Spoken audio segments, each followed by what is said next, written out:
For the past couple of months, President Donald Trump has been ramping up pressure on the European Union with sharp comments and tough trade moves. It all started on February 10, 2025, when Trump signed an order imposing a 25% tariff on all steel imports. On top of that, he raised tariffs on aluminum from 10% to 25%, undoing previous deals that had given certain countries, including those in the EU, special exemptions. Now, every nation would have to pay the full price starting March 12, 2025. The White House defended the move, saying it was necessary for national security. Officials pointed to what they saw as unfair global trade practices and an oversupply of metals that, in their view, put American industries at risk. But Trump didn't stop there. Just a week later, on February 18th, he escalated things even further. This time, he announced plans to slap a 25% tariff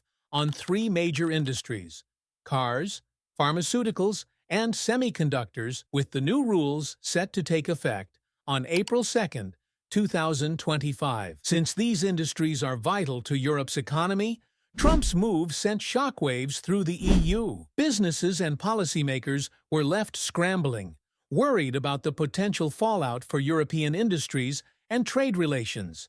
And that wasn't all. The Trump administration was also pushing back hard against digital service taxes introduced by several EU nations. They argued that these taxes unfairly targeted American tech giants like Google, Amazon, and Facebook. Then, on February 21, 2025, Trump took things a step further. He instructed his trade team to explore ways to fight back against Europe's tax policies, including the possibility of slapping on new tariffs. To Trump, these weren't just bureaucratic regulations. He saw them as a direct attack on American tech companies like Apple and Meta, and he wasn't about to let that slide. The Trump administration made it clear they were ready to defend U.S. businesses from what they saw as unfair treatment by European governments. But Trump's frustration with the EU wasn't just about taxes. He had been vocal about his issues with Europe for a while. During a virtual speech at the World Economic Forum on January 23, 2025, he didn't hold back. He called out the EU for what he claimed were unfair trade policies,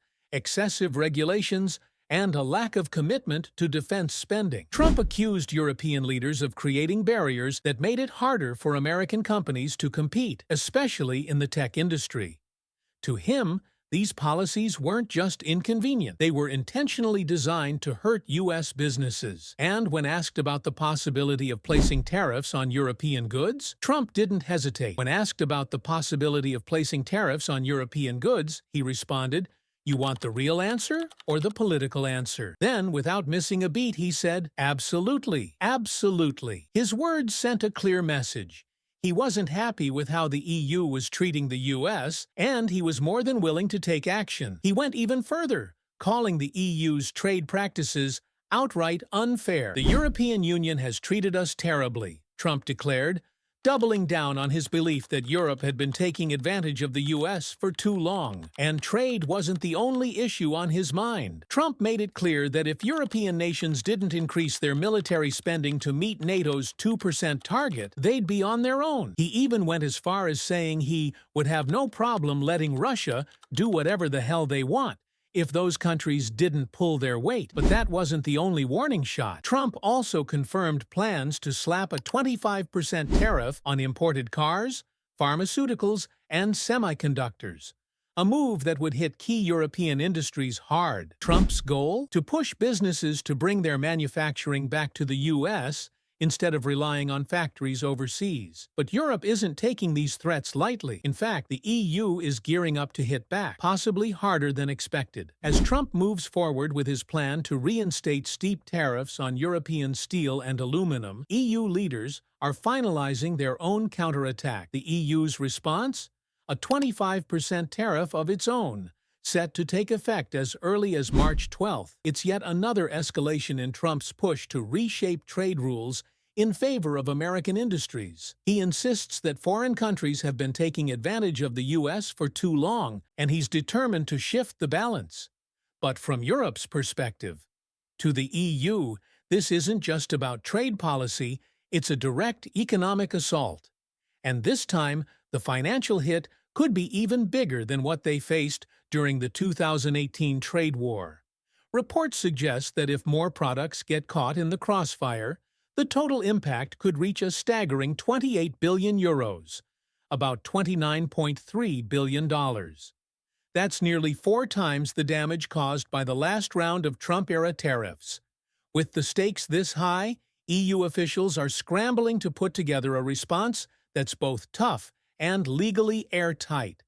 While they're determined to protect their industries, they're also exploring diplomatic options, hoping there's still a chance to cool tensions before things spiral out of control. As the trade battle between the US and Europe escalates, the European Union is gearing up to strike back. Officials in Brussels are putting together a new list of American products that could soon face extra taxes if Donald Trump follows through with his latest round of tariffs. And this isn't the EU's first time playing this game. Back in 2018, when Trump hit European exports with tariffs, the EU fought back by going after iconic American brands like Harley-Davidson motorcycles and Levi's jeans, companies with strong political influence in Washington. Now, they're preparing to do it again. The strategy was simple: hit industries that matter to key U.S. lawmakers and voters, making it harder for Trump to ignore the economic fallout. And now, the EU is getting ready to dust off its old playbook. A list of U.S. products that were previously taxed during the last trade war but temporarily suspended in 2021 is about to snap back into action. But this time, European officials are fine-tuning their approach, making sure the new tariffs match the level of damage caused by Trump's latest moves. Before pulling the trigger, the EU is carefully calculating its next steps. Officials are analyzing how much pain these tariffs would inflict on American industries, whether European companies can find alternative suppliers, and how the whole situation might shake up their own economy. The original list of retaliatory tariffs covered a wide range of U.S. exports, slapping extra charges of 10% to 50% on everything from peanut butter, rice, and orange juice to steel, aluminum, and motorboats. Even bourbon whiskey, cosmetics, and designer jeans were targeted, all carefully chosen to hit industries based in politically sensitive areas. These tariffs were originally outlined in EU regulations but had been put on hold as part of a temporary trade truce. However, if Washington and Brussels fail to reach a deal, they're set to automatically snap back into place on March 31, 2025. And that's not all. The EU isn't just reinstating old tariffs. Officials are actively reviewing new categories of American goods to add to their hit list, expanding the scope of their response. Behind closed doors, they're preparing for a trade war that could hit even harder than before. European officials are carefully weighing their options as they decide which American products to target with new tariffs. While the final list is still in the works, insiders suggest it could include key agricultural exports like soybeans and processed foods, industrial equipment such as automotive parts and heavy machinery, and even well-known consumer brands that hold cultural and economic weight in the U.S. But this strategy isn't random. It's highly calculated. EU leaders are focusing on products that will deliver the biggest economic impact, especially those tied to politically influential regions in the U.S. The goal? Make Washington feel the pressure, in ways that actually matter. But there's another layer to this strategy. The EU can't just retaliate freely. It has to ensure its response doesn't break international trade rules. Any countermeasure must be carefully structured to justify retaliation under World Trade Organization guidelines. That means Europe can't impose tariffs just for revenge. It has to prove that the U.S. violated fair trade agreements and that the response is proportional. This brewing standoff comes at a time when trade between the EU and the U.S. is more crucial than ever. Their economic ties run deep, with billions of euros worth of goods and services exchanged each year. In 2023 alone, trade between the two sides hit record levels. In 2023, trade between the US and Europe hit a staggering 851 billion euros. Europe exported 503 billion euros worth of goods to the US, while importing 347 billion euros, leaving the EU with a 157 billion euro trade surplus in its favor. However, when it comes to services, the US had the upper hand. America exported 427 billion euros in services to Europe, while importing 319 billion euros, giving the EU a 109 billion euro trade deficit in this sector. Any disruption to this trade flow could have serious consequences. If the US follows through with new tariffs on European goods, those products will become more expensive in American markets, potentially leading to fewer sales and financial losses for European exporters. And that's just the beginning. If the EU fights back with its own tariffs, American-made goods will become more expensive in Europe, potentially lowering demand and hitting US industries hard. This isn't the first time the two sides have clashed over tariffs. The situation feels a lot like the 2018 trade war, when the Trump administration imposed steep tariffs on European steel and aluminum, citing national security concerns. Back then, the U.S. hit steel imports with a 25% tariff and aluminum with a 10% tariff, sparking immediate backlash from the EU. Brussels didn't hold back. It fired back with its own tariffs, specifically targeting U.S. industries with strong political influence. Motorcycles, denim, bourbon, orange juice, and steel-related goods all got caught in the crossfire.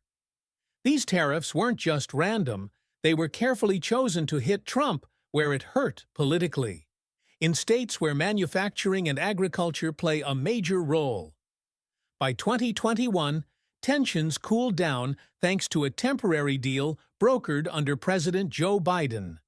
As part of the agreement, the U.S. rolled back some of its harsh trade penalties, replacing them with quota-based tariffs. In return, Europe paused its planned retaliation. For a while, it seemed like both sides were ready to move past the trade battles that had shaken markets just a few years earlier. But now, with Donald Trump eyeing a return to his aggressive trade stance, the EU is getting ready to push back. If the U.S. reinstates full tariffs, Brussels isn't planning to sit idly by. Instead, it's gearing up for a response that could once again throw transatlantic trade into chaos. For European businesses, the stakes couldn't be higher. Industries like automotive manufacturing, machinery production, and food exports could take a major hit if new trade barriers make it harder for European companies to sell their products in the U.S. Some businesses are already scrambling to find new suppliers and alternative markets to soften the blow. But shifting global supply chains isn't something that happens overnight. And on the American side, things aren't looking much better. If Europe retaliates with its own trade penalties, major U.S. industries, especially those with strong political influence, could feel the squeeze. That could spell trouble for Trump as he tries to win back the White House, forcing him to deal with frustrated manufacturers, farmers, and business leaders who depend on European markets. And the damage wouldn't just be economic. A trade war between the U.S. and Europe wouldn't just hurt businesses. It could unravel decades of cooperation between two of the world's largest economies. And it wouldn't stop at trade. Tensions could spill over into critical areas like defense partnerships, technology agreements, and energy collaboration, making it even harder for both sides to tackle global challenges together. The U.S.-Europe economic relationship runs deep. After World War II, the U.S. played a huge role in helping rebuild war-torn European economies through the Marshall Plan, a massive $13 billion financial aid program. The goal? Stabilize Europe, modernize its industries, and prevent Soviet influence from spreading. That historic cooperation laid the foundation for decades of economic ties, shaping a partnership that has helped both economies thrive. With new tariffs looming, industries on both sides of the Atlantic face an uncertain future. Higher prices on everyday goods, disrupted supply chains, and shifting political alliances could reshape the way business is done between the U.S. and Europe. The relationship between these two economic giants runs deep, shaped by war, recovery, and shared global interests. After World War II, much of Europe lay in ruins, economies shattered, industries struggling, and political uncertainty looming. To help Europe rebuild, the U.S. launched the Marshall Plan in 1948, a massive $13 billion financial aid program that helped restart factories, rebuild cities, and get trade flowing again. But the Marshall Plan wasn't just about economics. The U.S. also saw it as a strategic move to prevent Soviet influence from spreading across a weakened Europe. As Cold War tensions escalated, the need for a strong military alliance became clear. In 1949, NATO was born, a security pact stating that an attack on one member meant defense from all. Backed by American military power, Western Europe now had a protective shield against potential threats. At the same time, Europe was working toward economic unity. In 1957, the Treaty of Rome established the European Economic Community, laying the groundwork for what would eventually become the European Union. Initially, the U.S. was wary. A unified European market could mean stronger competition for American businesses. But over time, Washington recognized the benefits of a stable, economically powerful Europe that could serve as a key trading partner. Through the 1960s and 1970s, economic ties between the U.S. and Europe only deepened, with trade and investment booming. As the Cold War drew to a close, the nature of the U.S.-Europe partnership began to shift. The fall of the Berlin Wall in 1989 and the collapse of the Soviet Union in 1991 reshaped global politics. With the Soviet threat fading, transatlantic cooperation expanded beyond just defense, evolving into broader economic and diplomatic collaboration. With the U.S. and Europe closely linked in trade and security, leaders on both sides worked to strengthen their relationship. A key milestone came in the early 1990s when both sides agreed to hold regular high-level talks, ensuring that decisions on foreign policy, security, and global trade were more coordinated than ever before. This laid the groundwork for a more ambitious effort in 1995, the New Transatlantic Agenda, NTA, which sought to strengthen economic connections and enhance global stability. The NTA went beyond trade, fostering U.S.-EU collaboration on major global challenges, including terrorism, financial instability, climate change, and peacekeeping. 3 years later, in 1998, another significant milestone was reached with the launch of the Transatlantic Economic Partnership, TEP. This initiative focused on reducing trade barriers, harmonizing regulations, and boosting cooperation in rapidly expanding industries such as technology and pharmaceuticals. Over time, these efforts established one of the world's most influential economic partnerships. Today, the U.S. and the EU share a strong trade relationship, with business between the two regions reaching unprecedented levels. In 2023 alone, the total value of goods exchanged amounted to an impressive €851 billion. The EU exported €503 billion worth of goods to the U.S., while American exports to Europe totaled €347 billion. This trade dynamic highlights the strengths of both economies. Europe's primary exports to the U.S. include automobiles, industrial machinery, and pharmaceuticals, while the U.S. supplies aerospace components, agricultural products, and energy resources to European markets. Additionally, key service sectors such as banking, technology, and tourism play a vital role in their economic partnership. However, despite this strong economic relationship, trade tensions have been a recurring challenge. One of the earliest major disputes occurred in 2002 when President George W. Bush imposed steep tariffs on European steel imports, citing national security concerns. In response, the EU swiftly implemented retaliatory measures. After a legal battle, the World Trade Organization ruled against the U.S., ultimately leading to the removal of the tariffs. A similar conflict resurfaced between 2018 and 2021 when President Donald Trump reinstated tariffs on European steel and aluminum. In retaliation, the EU targeted some of America's most iconic brands, imposing higher taxes on Harley-Davidson motorcycles, bourbon whiskey, and Levi's jeans, products with significant political and economic influence in the U.S.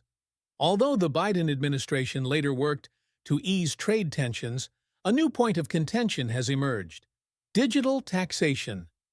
The EU has been advocating for stricter regulations on American tech giants such as Google, Amazon, and Facebook, arguing that these companies profit from European markets without contributing their fair share in taxes. U.S. has consistently opposed these measures, claiming that they unfairly target American businesses. While EU insists that tech firms operating within its borders should pay more, Washington views these policies as an attempt to drain revenue from some of its most influential companies. Beyond trade and economic issues, security remains a cornerstone of the Transatlantic alliance, with NATO serving as the foundation for military coordination for decades. The U.S. has urged its European allies to increase their defense spending, arguing that America bears too much of the financial burden.